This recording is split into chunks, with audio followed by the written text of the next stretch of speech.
Hello and welcome to the video, everybody. In this video I want to talk about the Oculus Quest 2. Hey, what a shocker.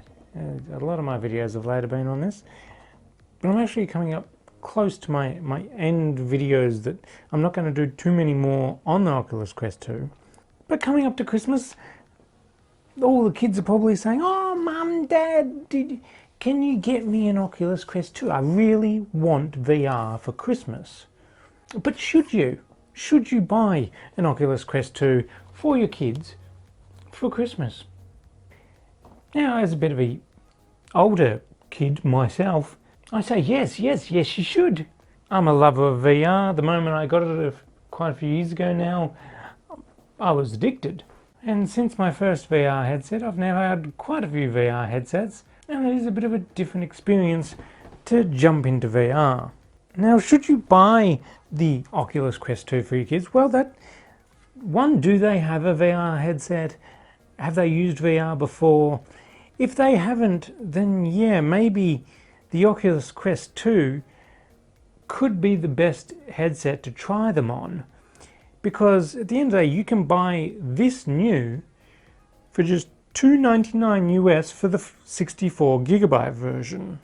Now this one here is the 256GB version, which is a bit more expensive.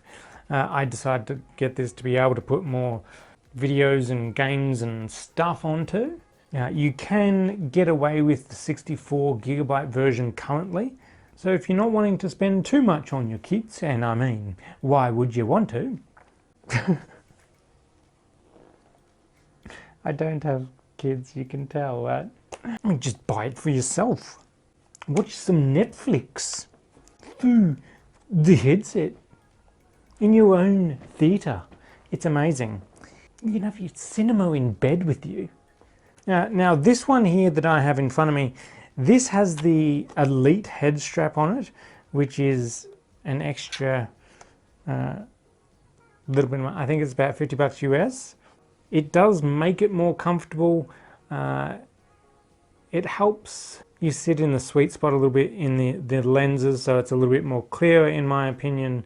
It's probably not as durable as the strap that they normally come with.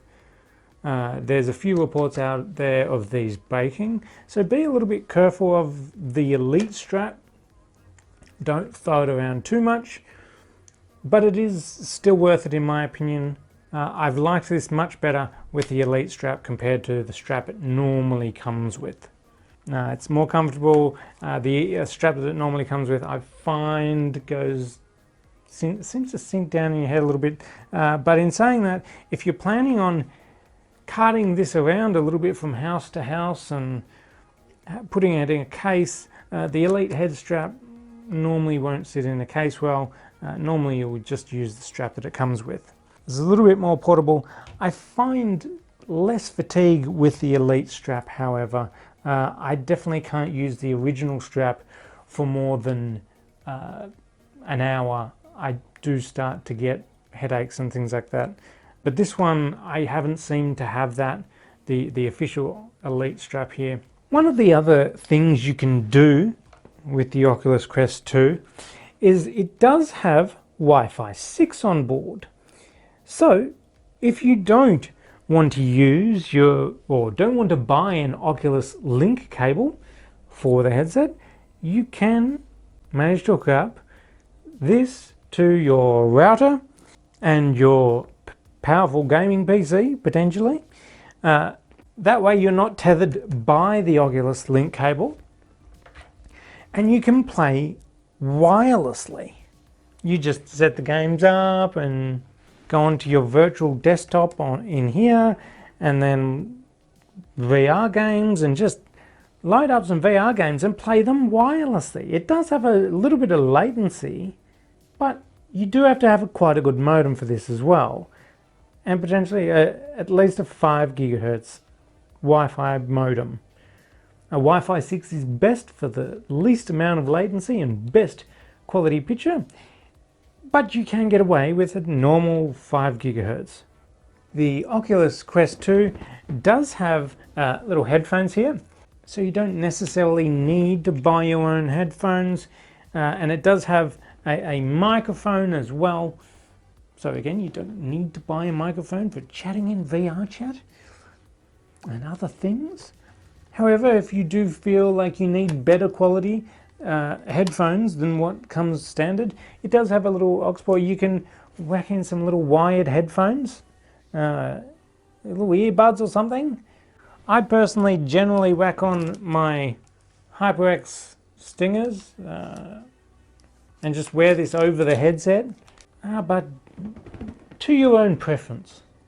These are the controllers to the headset, new updated controllers compared to the old Oculus Quest and the Rift S. They take one AA battery each, quite comfortable to use, got little straps there so you don't fall off. Another thing to consider buying this for Christmas is IPD, the distance between your pupils. Now, this has 3 different settings on here. Now, what's your IPD? Well, you can kind of measure it yourself or go to a eye person and get it measured properly. Or I have this app on my smartphone here. I don't know how accurate this is, but it'll probably be mostly accurate. I don't know if you can see that, but it's called iMeasure. There's a few different versions. This is iPhone. I don't think you can get iMeasure on Android, but there are other versions on Android that you can get that'll do a similar thing. It'll measure your IPD. My suggestion is, if you're wanting this for Christmas, if you're getting it for kids for Christmas, all that sort of stuff, check your IPD.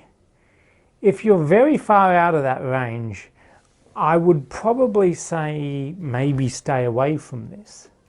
Now, I'm about 64 and a bit, and I still have a few little issues. I can't get precise IPD on this, which I do tend to struggle with the vision a little bit in the headset because it's only got those 3 settings. And especially if you're getting it for a kid, well, you obviously don't want it wrecking their eyes. You don't want it wrecking your eyes if you're buying it for you. So something to definitely consider is the IPD. Now, if you're wondering why you should buy this over potentially some of the other VR headsets out there, well, particularly if this is your first VR headset, well, it's cheap. You might not have used VR before, and so I very much recommend going something cheap. Just because it's cheap doesn't mean it's a terrible device. It's actually quite a good device, and one of very few VR devices out there that you can use standalone without having to plug it into a PC. Now, most VR headsets you'll plug into a powerful gaming PC and that'll provide the graphics to the headset. However, this comes with quite a powerful little processor in here, and that can do most of the processing work all by itself.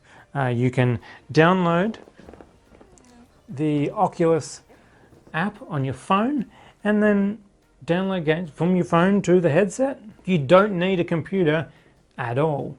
You can't get that with the Valve Index. You can't get that with the HP Reverb G2, etc.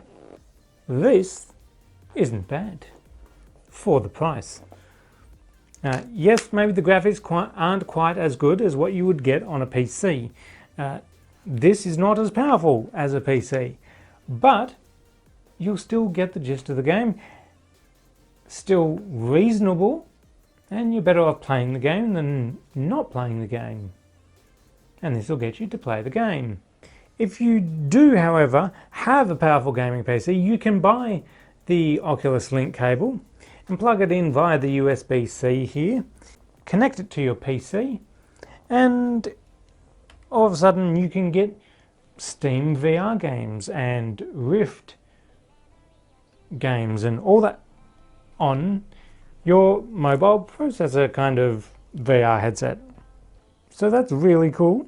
Now, speaking of games, so most VR games are actually paid. They're not necessarily free, but I mean, of course, especially VR games, they take a little bit more time and effort to do. So, most of them you do have to pay for. There are free games out there like VR Chat, Alt Space. On the Oculus Store, there's like Echo VR, which is like an arena type game. That's kind of free. But most of the big games that are any good on VR, and that's not to say VR Chat and all that isn't good, because it is actually good. I quite like VR Chat. There's also big screen VR as well, which is free, but does have in-app purchases, which is like a full cinema. So there are some free shows you can go into the cinema and watch, and you can have a cinema-like experience and like buy tickets to movies. And so that's a free app, but you do have to buy tickets to movies, some of them. But still pretty good free game. But all the games like Half-Life Alyx and Boneworks and Superhot VR and all that, you'll have to pay for. Overall, I think VR is great to invest into. It's a different experience to playing normal flat screen games on the PC. And if you haven't tried it out before, maybe try an Oculus Quest 2 and see if you like it. I think it's a great Christmas present for those wanting to spend a little bit more money, or buying yourself a Christmas present, which is mostly what I do. I have the intentions of buying Christmas presents for everyone else, and then I just end up buying stuff for me instead. It's terrible. But anyway, yes, I recommend potentially buying the Oculus Quest 2 as a Christmas or birthday or whatever present. The downside, however, is it can get addictive. And if you do buy it for your significant other, you might not see them for a very long time. They might be locked away in a room, much like this, and you'll never see them again.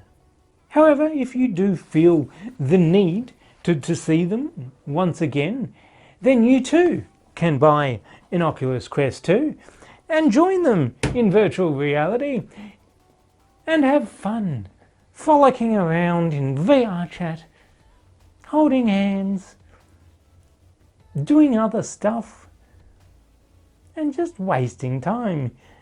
But it's well worth the fun, in my opinion. Thanks for watching this video, everybody. Hit that like button if you liked it, subscribe for more videos, and I will see you in the next video.